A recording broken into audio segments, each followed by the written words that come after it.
My name is Laurie Paris, and welcome to She Life. My mother, Catherine Smith Gatormson, whose mother is Catherine Victoria Smith, whose mother is Nancy Smith, whose mother is Marion Mackenzie, named me Laurie Jean. I knew only two of these four women, but I carry their blood in my veins and their memories in my bones. May I speak our collective truth in a way that makes good change in a world that needs great change. The time has come for you and I to take our rightful sacred place in a culture that denies it. This is my story and journey to uncover the truth that supports my right to do just that, no matter the cost. I hope you decide you deserve that sacred place too.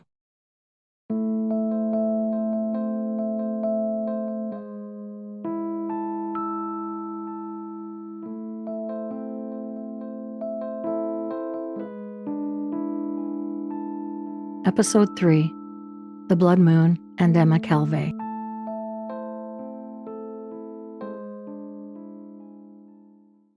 The mystery of Rennes-le-Château is a complicated one and will not be easy to follow if you are unaware of the basics of the story. To help those who wish to have a better understanding of this mystery, I have pasted links to the resources on the She Life website and YouTube channel.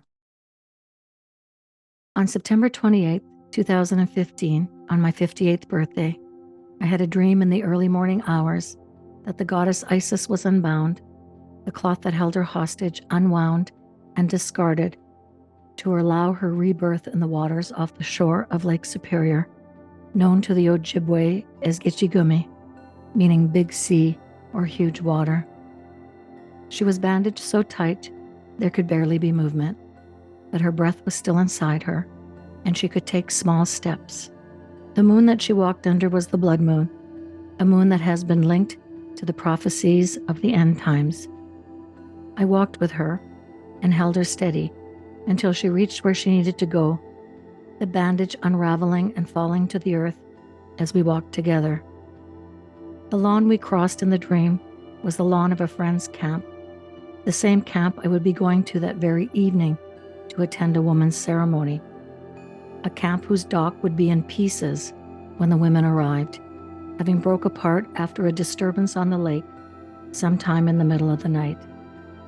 I did not know what I was doing with this bound woman, but I knew in the dream that it was important and that she needed my help to reach the water. I walked her as far as she needed and then let her go, hoping she would be okay on her own. She made it to the lake, stepped onto the dock, and then slowly turned around to look back at me, her sleepy face grateful for my efforts. And then without warning, she fell sideways off the dock and into the water, unbound and free. In the late 1800s, a Catholic priest in the south of France discovered a secret that made him a rich man until his death in 1917. For over 60 years, a hunt to discover the secret that Father Francois Béranger-Saunière had uncovered to gain his wealth has attracted a worldwide audience. Thousands of people flock to the tiny village of Rennes-le-Château every year to view the estate he built and be part of an exciting quest to discover the truth of this priest's unexplained wealth. A village that in 2018 had only 91 residents. According to Elise Rivin, a French tour guide who was interviewed on the travel podcast Join Us in France on April 12, 2020, the mystery of Rennes-le-Château has produced over 800 books, articles, and films on the subject. Many have left the story and mystery of Rennes-le-Château for dead, but as you will see, I am not one of them.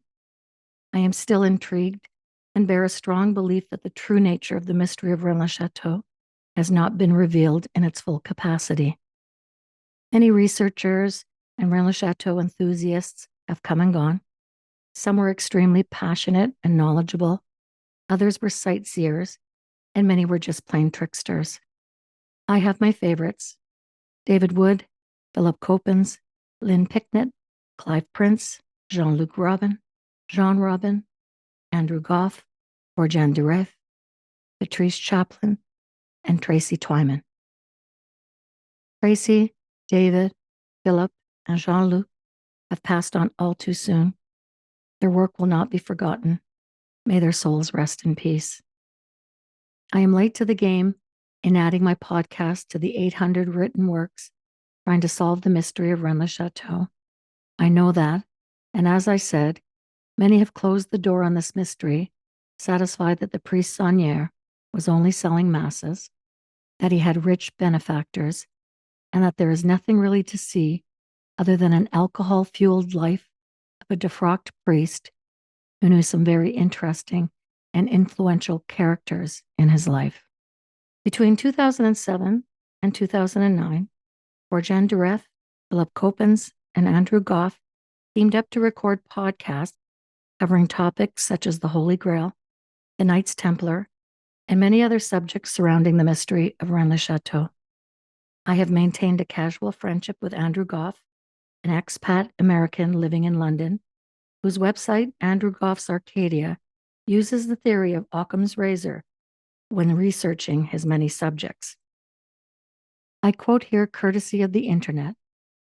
Occam's razor, also known as the law of parsimony, is a philosophical tool for shaving off unlikely explanations. Essentially, when faced with competing explanations for the same phenomena, the simplest explanation is likely the correct one. I had wondered many times, when sharing my rather naive insights with Andrew early on, if I would find myself under his razor of reason and given a slice or two. He never did. Andrew was consistently kind and supportive, and to his credit, still responds on Facebook Messenger to my occasional texts and recently allowed me to use photos from his website for this podcast.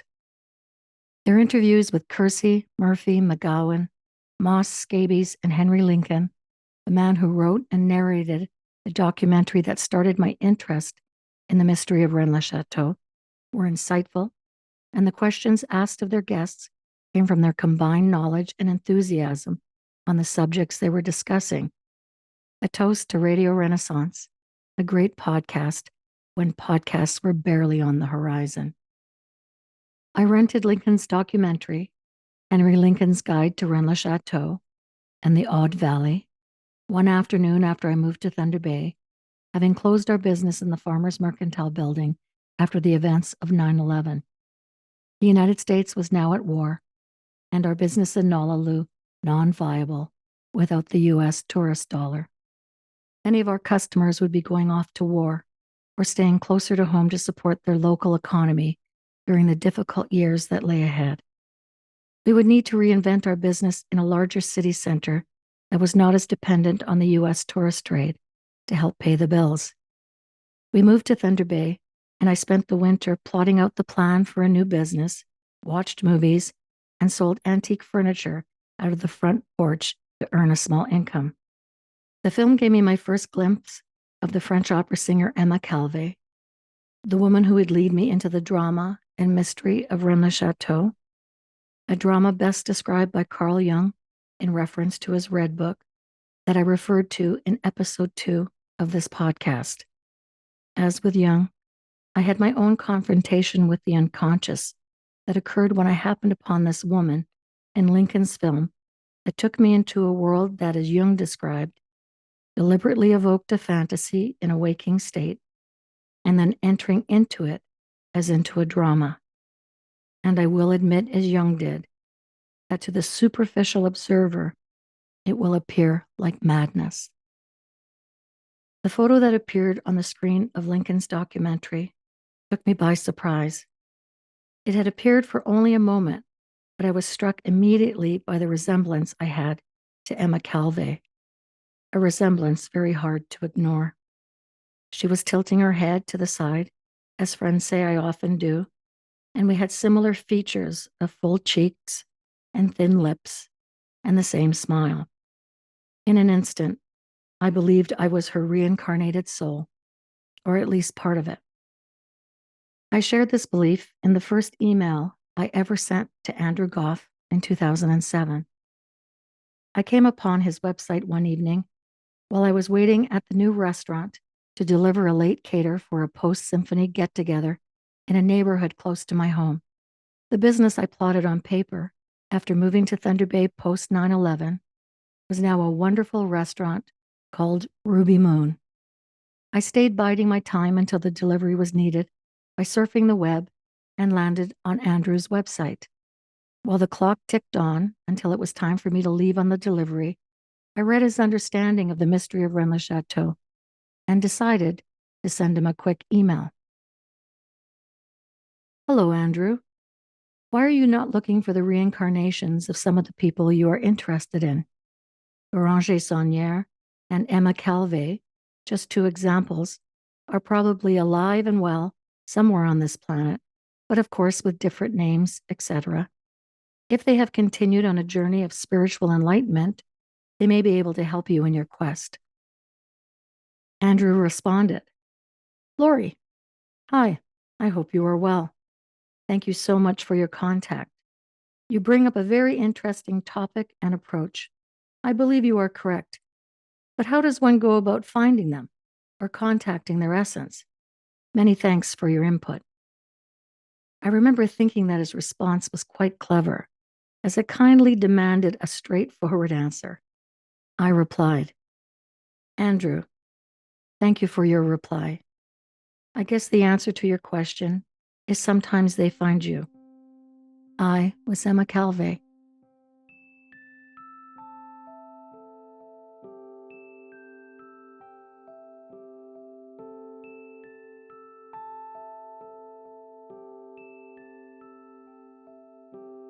I firmly believe in reincarnation and think as Plato did, that a person couldn't possibly gain enough knowledge in a single lifetime to be able to return to heaven or the realm of the gods. As a child, I remember telling my mother that it was simply not fair. Why would the only lifetime I had be a life of poverty? What had I done wrong? And when did I do it? She couldn't answer other than to explain that as Catholics, we did not believe in reincarnation. My mother may not have been aware, or simply chose not to share with me, that other religions such as Hinduism and Buddhism believe in reincarnation. That Hinduism is considered the oldest religion in the world, having 1.2 billion followers, with a central tenet of believing in life after death. The Buddhists also believe in reincarnation and the concept of finding enlightenment. Practitioners of Buddhism believe this is the only way to stop the cycle of death and rebirth, and has approximately 535 million followers worldwide. The Cathars, who were exterminated in France by the Catholic Church, practiced a form of Manichaeism, a Gnostic religion honoring the prophet Mani, a religion strongly influenced by Christianity and Buddhism, and held the belief of reincarnation. The photo of Emma in Lincoln's documentary was needed to give weight to his story of a heart chiseled in stone with the name Calvé and the date 1891 written below it, suggesting an intimate relationship.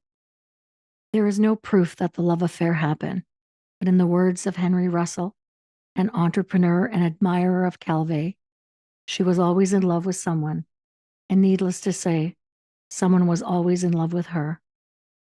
The lover's heart in Lincoln's documentary would later be deemed a hoax, the heart being made of poured cement and not chiseled in rock as presented.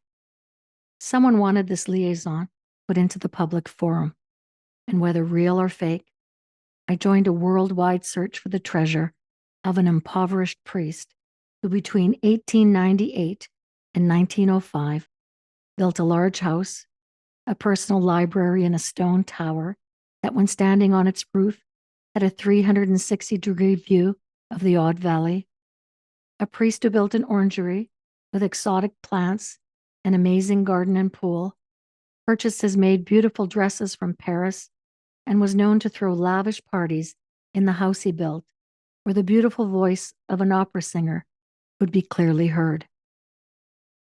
A priest who, when he died in 1917, was placed upright in a chair, wearing a burgundy tasseled robe, the tassels given to the mourners after the ceremony, a ceremony that I have never witnessed, at a Roman Catholic funeral.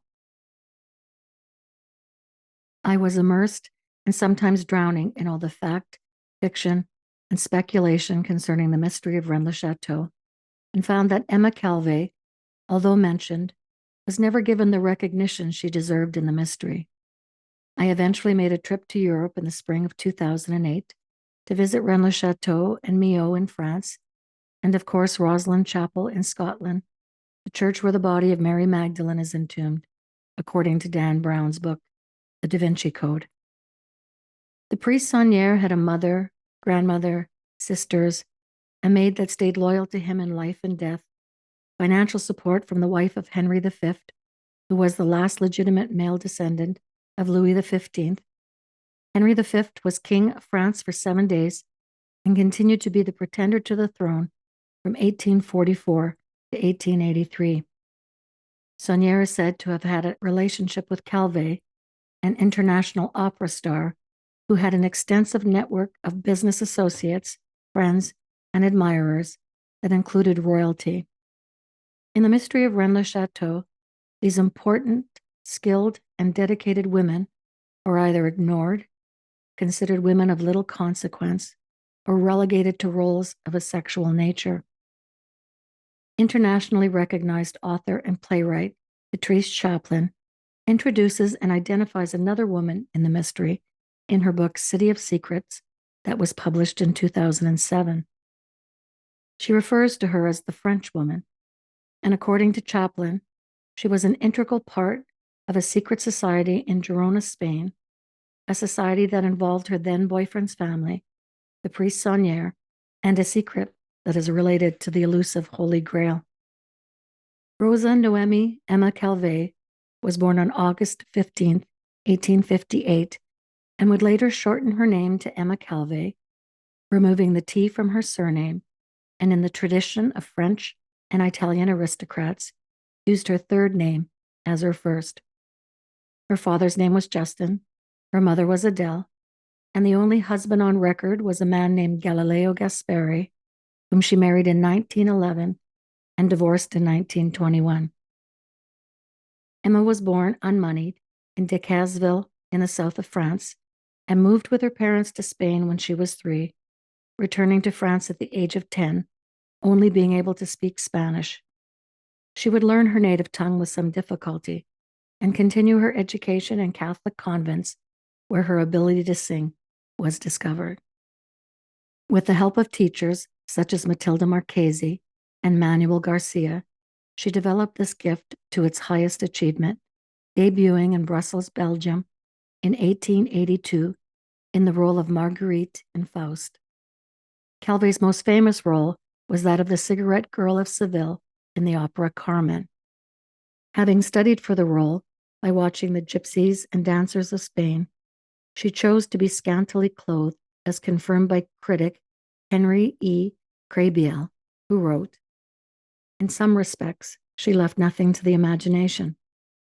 She was a smash hit and was hailed the greatest Carmen that had ever been performed." Emma died on January 6, 1942, approximately 8 months before the end of World War II in unoccupied France. She gave a radio interview coaxed by a reporter who showed up at her deathbed, asking her for her last words and to read from her autobiography, My Life, that was published in 1922. The reporter hung his equipment over her hospital bed to record her voice one last time as she lay dying, full of the pain from cancer and covered in bed sores. She said she could not do it until he told her the interview would be used to solicit funds for charity. Her generosity was well known to the reporter, who got his interview just 2 days before Emma died, a generosity that was still known in the village of Millau when I visited in April 2008. A woman named Marie was in the graveyard that day, attending her aunt's plot, and saw me standing in front of Calvé's grave. Curious to know why I was there, she came over to chat, and I took the opportunity to see if she knew anything about Emma and if she was aware of how the priest Saunière had gained his wealth. Without hesitation, and with great confidence, Marie said, "From Calvé, Who else? The 83-year-old white-haired Calvé would read from her book as requested by the reporter, and then tell all who were listening, "It is time to leave. I have no strength left." Her obituary in the Times magazine dated January 19th, 1942 said, "Emma Calvé had probably long been cold, ill, half-starved. Most old ladies in France are these days." She was, and shared with the reporter that day, if it had not been for the generosity of her American fans and friends, she would have been living in absolute poverty. She is buried in the cemetery of Millau with an impressive tomb, a tomb that has a fountain for the little birds to drink from when thirsty, and an epitaph that reads, "Forgotten by all." I was there to let her know I had not forgotten her, although it took me some time to wake up and remember who she was to me. A story about Calvé written by Willa Cather for the Home Monthly magazine and published on June 6, 1897, gives a solid description of her character. I quote, "In spite of her little tempers, Mademoiselle is really one of the best-hearted women in the world. It seems that while she was at school at the Convent of the Sacred Heart, she promised some saint or other that if she ever became a singer, she would do great things for God's poor. She believed implicitly that her success came directly through divine agency, and she has never forgotten her promise.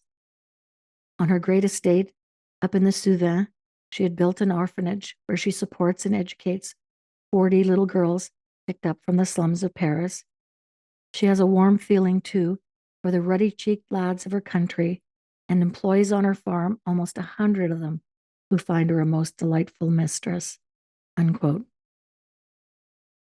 Emma Calvé was a temperamental diva, but also a kind and generous woman who lived in a castle upon a hill and hired the ruddy-cheeked lads of the area, a woman who traveled the world and sang for the royal and the rich.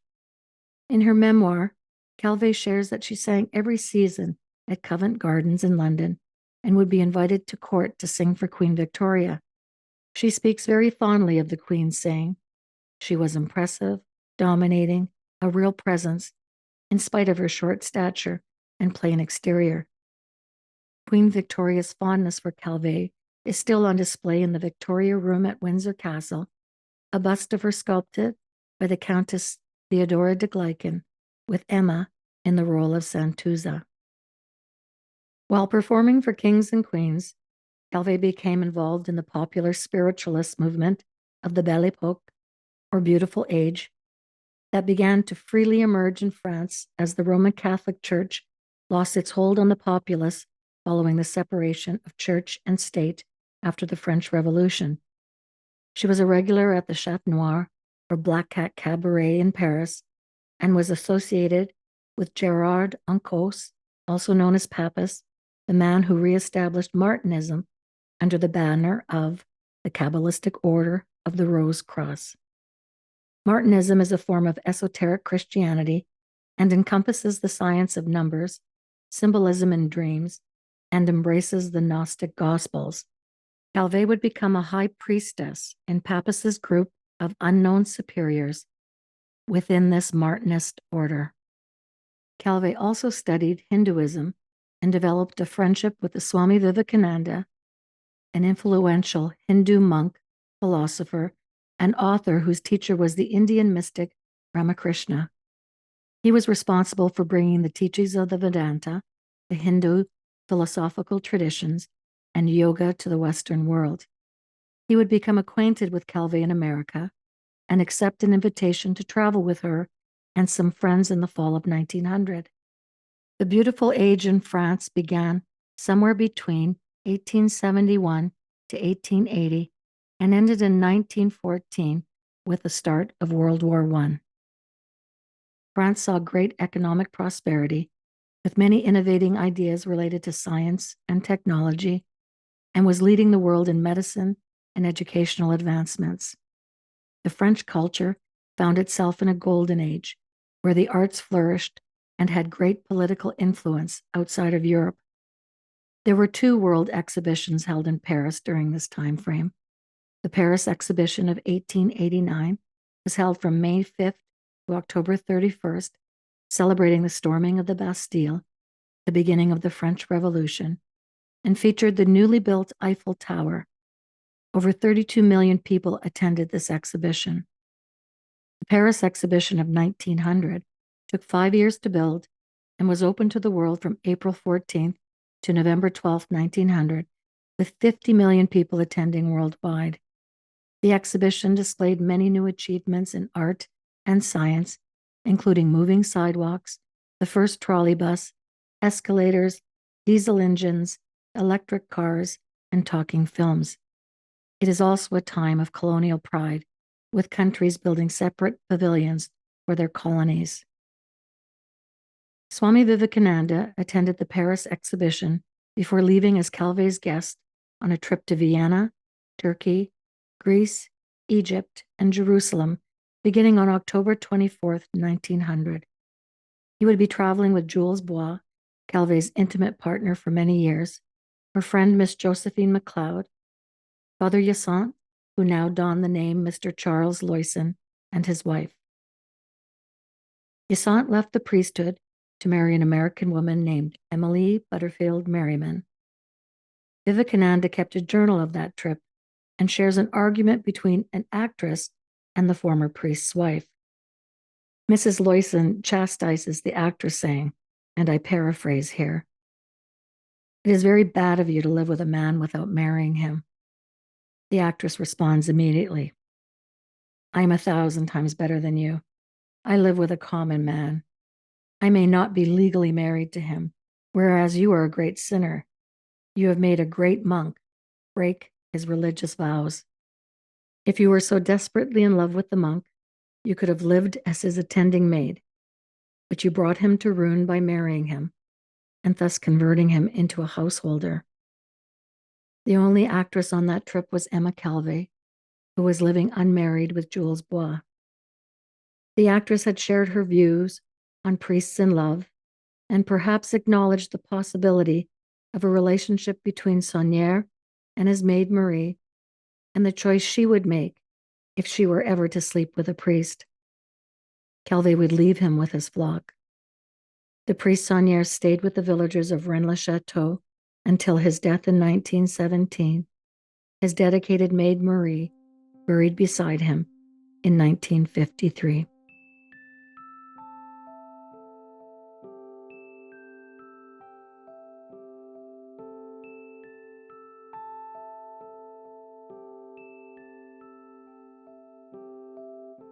I waited for the unbound woman to resurface, worried she did not have the strength to pull herself from the frigid lake, but she did, and as she rose from the waters and walked up on the shore, she was followed by 7 women, all wearing flowing white gowns, just as she. I followed the women as they walked to a waiting helicopter to help them board. I was worried that the unbound woman would just fall sideways out of the helicopter, like she had fallen sideways into the waters of Lake Superior. I was still worried for her, and now her 7 companions, and so I jumped into the craft to ensure they landed safely wherever they were heading. I don't recall where the 8 women were delivered, but the next day a friend shared with me a story of a man who had an encounter with a woman on Mount Mackay, a sacred mountain of the Ojibwe of Fort William First Nation, where he had been hiking. Fort William First Nation is located next to the city of Thunder Bay, beside the Kaministiquia River and the western shores of Lake Superior. He told my friend that he had come across a young woman who was soaking wet and wearing a long white dress on the mountain path. He was concerned for her and asked if she needed help. The woman smiled and shook her head no, then walked up the mountain.